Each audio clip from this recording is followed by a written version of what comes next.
আপনারা জানেন যে ভারত একটি সন্ত্রাসী রাষ্ট্র। ভারত কিভাবে পার্শ্ববর্তী দেশকে তারা কুক্ষিগত করে রাখতে চায়। আপনারা দেখেছেন ভারতের সঙ্গে যে কটি দেশের বর্ডার রয়েছে, ভারতের সঙ্গে কিন্তু কোনটি দেশের সম্পর্ক ভালো নেই। বিশেষ করে তারা বাংলাদেশকে বন্ধুত্ব বলিয়া উড়ায়, কিন্তু তারা বাস্তব পক্ষে তারা কখনোই বাংলাদেশের ভালো চায় না। যদি বাংলাদেশের ভালো চেত তাহলে কথায় কথায় তারা জলসন্ত্রাস করতো না। আপনারা দেখেছেন যে আমাদের তিস্তা নদী, যাকে বলা হয় উত্তরবঙ্গের জীবনরেখা বা লাইফ লাইন, সেই উত্তরবঙ্গের জীবনরেখা, সেই তিস্তা নদী উৎপত্তি হলো ভারতের সিকিমে, সেখান থেকে বাংলাদেশে প্রবাহিত হয়েছে। বাংলাদেশে আপনারা জানেন যে উত্তরবঙ্গের 5টি জেলা, বিশেষ করে লালমনিরহাট, নীলফামারী, রংপুর, কুড়িগ্রাম এবং গাইবান্ধা, এই 5টি জেলায় বিশেষ করে উত্তরবঙ্গের প্রায় 2 কোটি লোক, 2 কোটি মানুষ যারা এই তিস্তা নদীর উপর নির্ভর করে তাদের জীবিকা থেকে প্রত্যেকটা তাদের সম্পৃক্ত। সেখানে যখন আমাদের পানি প্রয়োজন, ভারত তখন পানি দেয় না। আমাদের খরার সময় তারা পানি না দিয়ে আমাদের ফসল নষ্ট হয়ে যায় শুধু পানির অভাবে। আবার যখন আমাদের পানির দরকার নেই বর্ষা মৌসুমে, তখন তারা পানি ছেড়ে দেয়, দিয়ে বাংলাদেশের এই উত্তরাঞ্চলকে তারা প্লাবিত করে।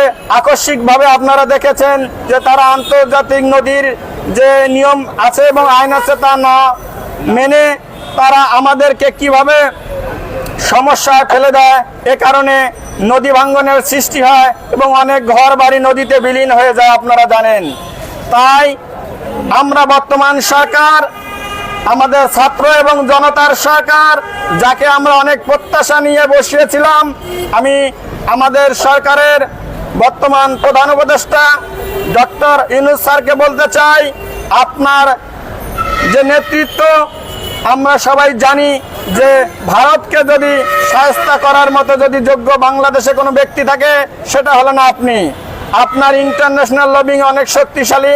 আমরা সেই ভারতের তিস্তা চুক্তি আমরা চাই না।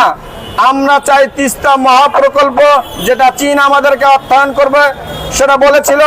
আমরা চাই এই তিস্তা মহাপরিকল্পনার বাস্তবায়ন হবে। আমরা এই পানিকে ধরে রাখবো।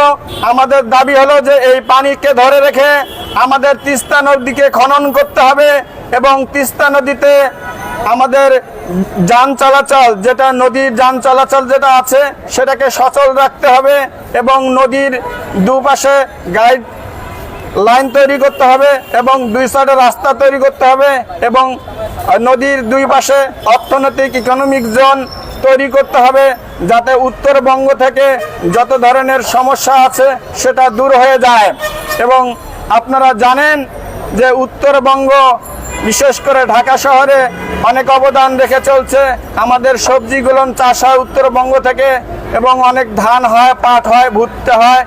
আমরা চাই অনতিবিলম্বে তিস্তা মহাপরিকল্পনার বাস্তবায়ন করতে হবে। আর যদি তিস্তা মহাপরিকল্পনার বাস্তবায়ন না হয়, আজকে যে গণজোয়ার সৃষ্টি হয়েছে সারা বাংলাদেশে, এই গণজোয়ারকে আমরা ভারতের বিরুদ্ধে প্রয়োজনে আবারও এই রাজপথে জীবন দিয়ে হলো আমরা তিস্তা মহাপরিকল্পনা বাস্তবায়ন চাই। ভারত এই সন্ত্রাসীকে আমরা কখনো প্রশ্রয় দেইনি। বাংলার সাধারণ জনগণ এই ভারতের সন্ত্রাসীকে প্রশ্রয় দেবে না। ভারত আমাদের বন্ধু রাষ্ট্র কখনোই হতে পারে না, যে বন্ধু কোথায় কোথায় পানি দিয়ে সন্ত্রাসী হামলা করে। পানি দিয়ে আপনারা দেখেছেন যে আমাদের কিছুদিন আগে কুমিল্লায় আপনারা দেখেছেন তারা ডামুর বাঁধ ছেড়ে দিয়েছিল। ফেনী, নোয়াখালী এবং লক্ষ্মীপুর এবং ব্রাহ্মণবাড়িয়া, বাংলাদেশের অনেক জেলায় তারা পানিতে তলিয়ে দিয়েছে। আপনারা দেখেছেন যে উত্তরবঙ্গের সেই গজলডোবা বাঁধ দিয়ে কথায় কথায় তারা পানি ছেড়ে দেয় এবং ভারতের পানিকে প্রতিহত করার জন্য আমাদেরকে বাঁধ নির্মাণ করতে হবে। আর যদি